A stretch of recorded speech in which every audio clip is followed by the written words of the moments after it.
I'm frustrated with a growing trend in the streaming era of music, whatever the hell you want to call this, of artists changing their album cover. The most recent artist to do this is A$AP Rocky with At Long Last A$AP, which is coming up on its 10-year anniversary. And so he's doing this little like $50 shitty vinyl reprint of it for the anniversary. And I get anniversary reprints, right?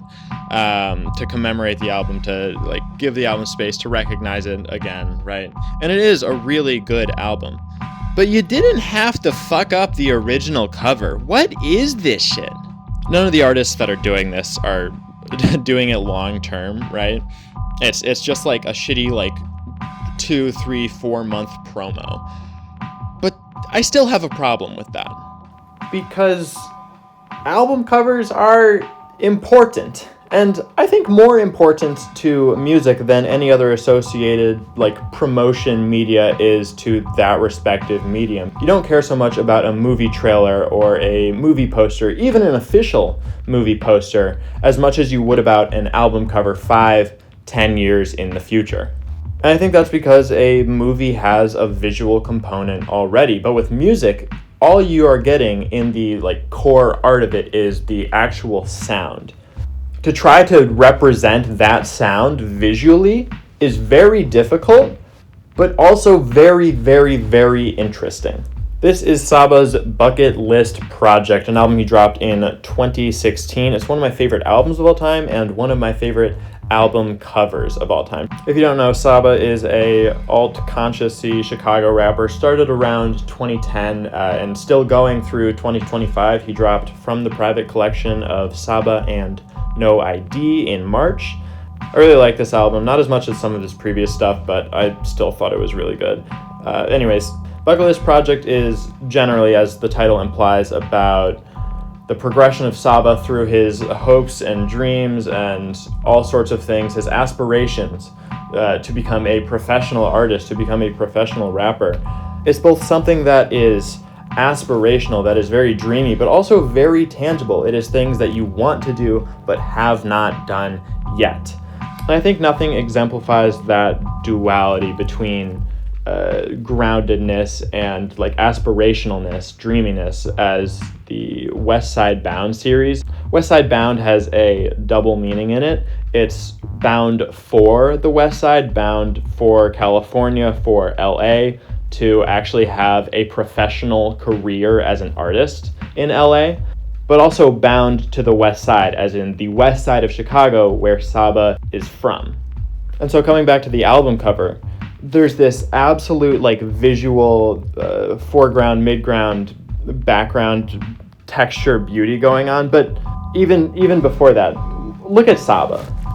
He's like happy. He's genuinely happy here. Like you can see it on his face. It's so small. You can see so little of him, but you can see the appreciation. You can see the emotion that's present here as he gets to California, as he arrives to the destination that he's been chasing for so long. And now he's getting to walk on it. Now he's getting to actually live in it.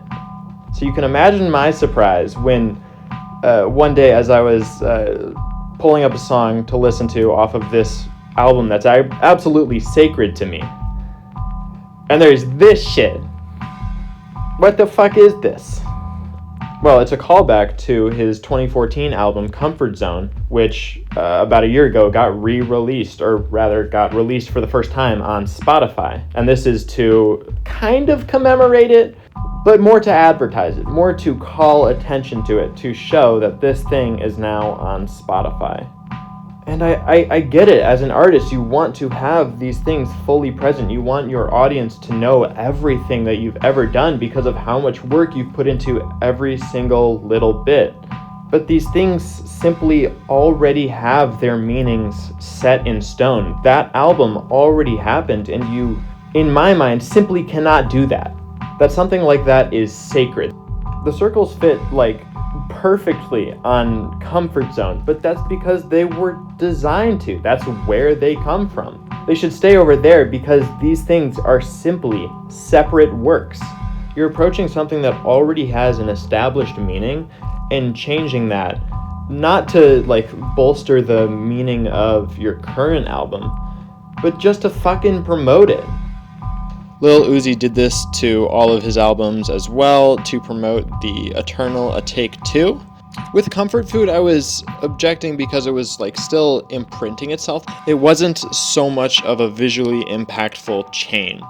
Whereas the Eternal A Take 2 logo looks like shit. This is just like a keyhole doorknob. Like, why would you want to imprint this on all of your other albums when it doesn't even fit? And the actual Eternal A Take 2 cover is awful, is horrible. To celebrate having a new album, Lil Uzi made every single cover horrible, including the new album. He just had terrible covers for a while, and then it switched back to mostly good covers and a really, really bad cover. The next two, Doja Cat and Charli XCX, I know a lot less, but I'm still going to show them.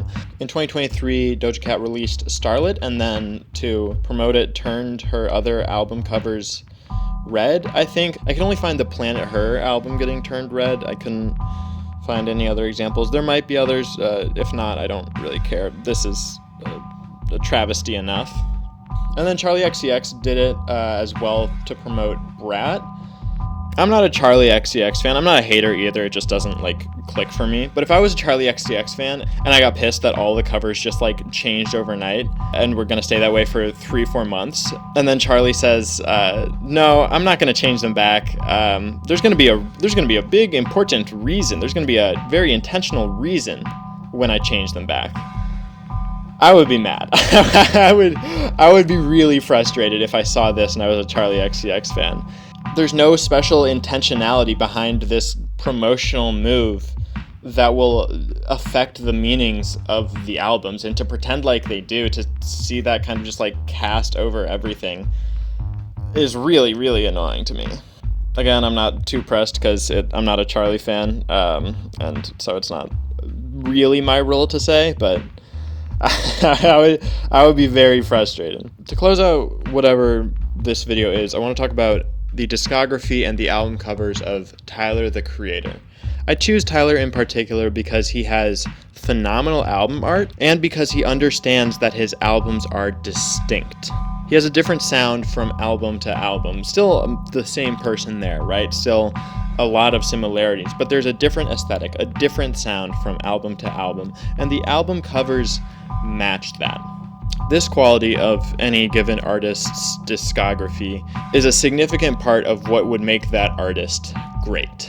Because greatness is not just a measure of who's the best now, where we are at. Greatness is a history, not just a story between thing to thing to thing to thing, but a bunch of things that are there and are permanent. And yes, Tyler has a lot of alternative album covers, but I think that shows my point because these album covers don't stick out. They were actually of the time. They were made when the album was released. They are of the album. Whereas all of this shit is not. Great things, great players, great movies, great books, great albums, great artworks stick around for a long time. When an artist interferes with the historical artistic existence of a thing that they themselves made just so that they can promote their current album, it kind of destroys their greatness to me. There's no reason to force yourself to shoe in every single thing that you've done into your current marketability or like popular rating. That an artist would do this tells me 3 things. That 1, your audience will not want something different, that they'll just want the same thing that you already made. That 2, the thing that you just made, the album that you just made, is not worth it enough by itself, that it doesn't warrant a listen on its own merit. And that 3, you don't really care about the history of your own stuff, about who you were 10 years ago, about who you wanted to present yourself to be to others 10 years ago, 8 years ago, 6 years ago, 4 years ago, 2 years ago. Now, you are just concerned about now and not the massive impact of the work that you've already done that is still impactful. I don't get it, and I don't like it.